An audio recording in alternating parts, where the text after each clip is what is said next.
Hey guys, my name is Chelsea Porter. I'm a pharmacist who loves all things health and wellness for women, and I'm here to help you live your happiest and healthiest life.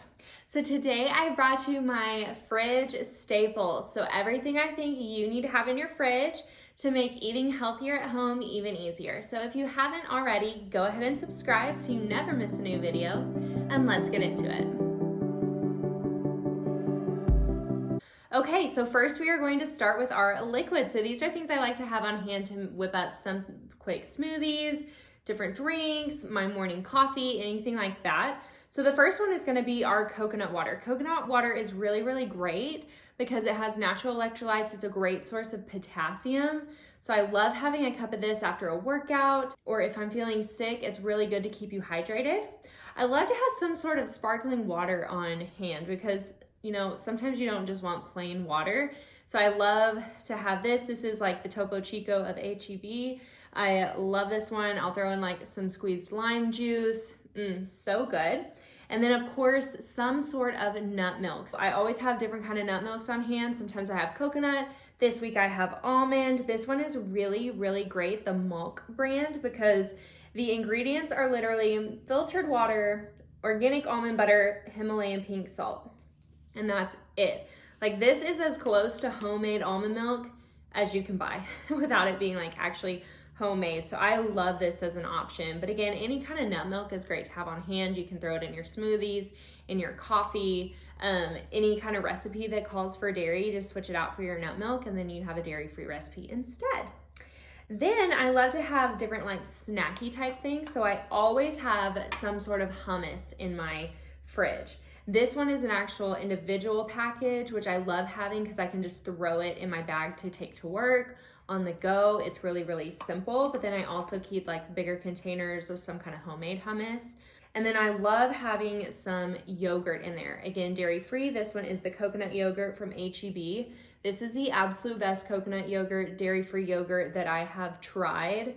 I get unsweetened plain because I like to add my own ingredients to that and make it kind of whatever I need it to be. So it's not always like vanilla or like some fruity flavor. But this one's great because it's coconut milk, which is water, coconut cream, tapioca starch, salt, live and active cultures, and some B12. I love that. This is one of the cleanest non-dairy yogurts that I've found. A lot of the non-dairy yogurts contain a lot of fillers, gums, things like that to help thicken it up. And this one doesn't, so I love, love, love that. Okay, so up next is gonna be our protein. So I love having protein stocked in the fridge so that we can easily make meals out of. First up is going to be our eggs. So we keep a ton of eggs on hand all the time. We're using them for breakfasts, hard-boiled eggs for snacks, any kind of baking that I do, literally all the time, so we always have eggs on hand. Let's talk about eggs for a second. So there really is a difference between your pasture-raised or cage-free, all of that, versus your traditional egg. They actually contain more nutrients. So if you were to ever look at like your pasture-raised egg yolk versus the traditional yolk, you're gonna notice that the pasture-raised one is gonna have a lot deeper of a color. It could be even an orange color. And that is because it actually contains more nutrients than the other one. And that's just because the chicken is able to eat whatever it wants and has a wider variety of nutrients than your traditional egg. If it's in budget, I would go ahead and say to spend those extra few dollars on your cage-free or pasture-raised eggs, just because you are gonna benefit from those nutrients. Other proteins we like to have on hand that I don't have out here because I didn't want raw meat on my counter, on my table. But that is gonna be like chicken, ground turkey, and grass-fed beef. Again, picking the highest quality that fits in budget is gonna be the best option for you, just so that we are maximizing our nutrients for the cost. Next up is our fruits and veggies. So my biggest thing that's stocked in the fridge all the time is various fruits and vegetables. And you can go by the season, you can go by what you like, it doesn't really matter, but I love having a variety of vegetables on hand to either throw with dinner, or all the time you will see in my fridge chopped vegetables ready to take for snacks. So chopped cucumber, chopped carrots, bell peppers, something to throw with my hummus. That just makes it easier to go in and grab a quick snack so that you're not having to chop your vegetables all the time. So some options that I have my cucumber, sweet potato, always have sweet potato on hand to add to meals or with my lunches. apples for a little sweet treat, and then lemons and limes. Grab some lemons and limes, especially if you're trying to drink more water. I love adding some lime juice to sparkling water. I think it's delicious, and that just changes it up from plain water. While we're here talking about fruits and veggies, let's talk organic versus non-organic. I get that question all the time, like, what do I buy organic? Is it important? And so on. If you look at the prices of organic versus non-organic, obviously organic is more expensive. So you do have to keep that in mind. But if budget isn't a thing, then you can go ahead and buy organic everything. I kind of do a mix of organic and not organic.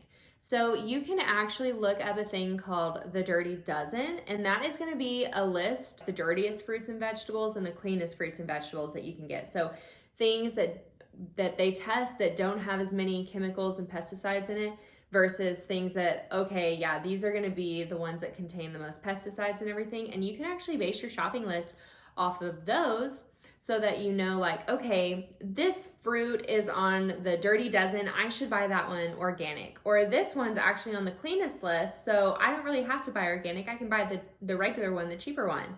And so that way you can kind of gauge what you should be buying organic versus not if budget is in consideration. So for me, this is a prime example, a cucumber.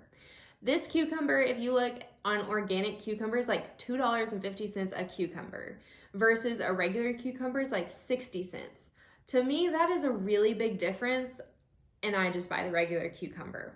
Another rule of thumb that I like to go by is if it has a harder outside, like a lemon, a lime, an orange, a grapefruit, then I buy those non-organic because the thicker the skin is on the outside, usually most of the time, the less chemicals. So if it's a soft skin, such as strawberries, blueberries, raspberries, things like that, then those I tend to buy more organic because they're more porous. They're gonna soak up those chemicals. By chemicals, I just mean things like fertilizers, pesticides, things like that that are helping the produce to grow better.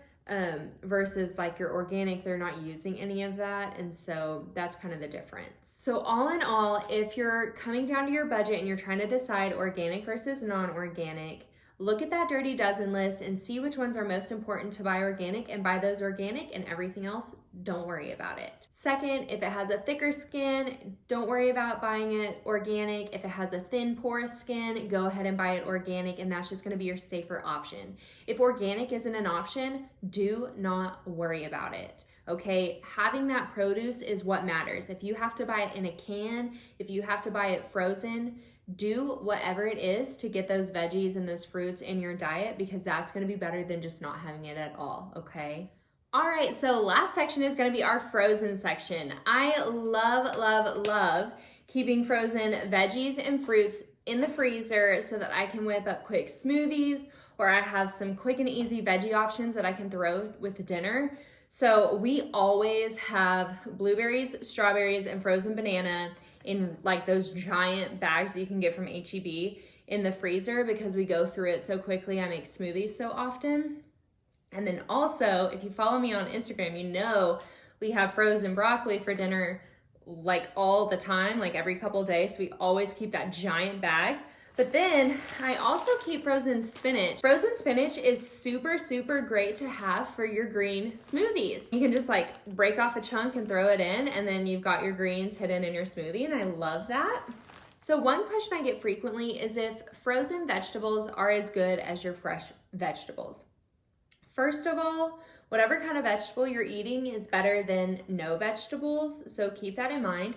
But second is they freeze those vegetables at peak freshness. So you're getting a really good quality vegetable with max nutrients if you get them frozen. It is totally okay to buy frozen vegetables.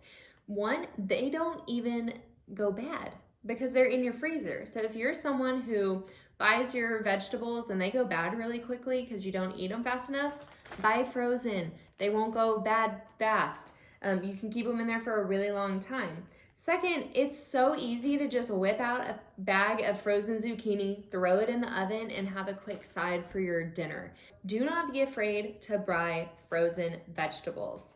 Next up are sweet treats. I love, love, love dessert. I would have dessert over dinner any day of the week. My favorite dairy-free ice cream in the entire world is NonOrganic. I have yet to try a dairy-free ice cream that is as thick, creamy, and delicious as NonOrganic. I know you're probably like, oh, dairy-free ice cream, no way. But this one really does have that texture and consistency of regular ice cream, and it's delicious. Mint Chalky Chip is my favorite flavor. Vanilla Bean is a close second. I think it's super important to keep some sweet treats in the house because sometimes you just want a treat, and it's better to go ahead and let yourself just have a couple bites than to restrict and not have anything, because then you want to end up binging on it and it's just like a whole cycle. All right, so that is my fridge staples, everything I think you need to have in your fridge all the time, so that makes eating at home even easier. It can be super overwhelming to be eating healthy at home and cooking all the time, but by having some of these things on hand, you're able to whip up a quick and easy healthy meal super fast. Like this video if you haven't already. Go ahead and subscribe so you never miss a new video, and we'll see you next time. Bye guys.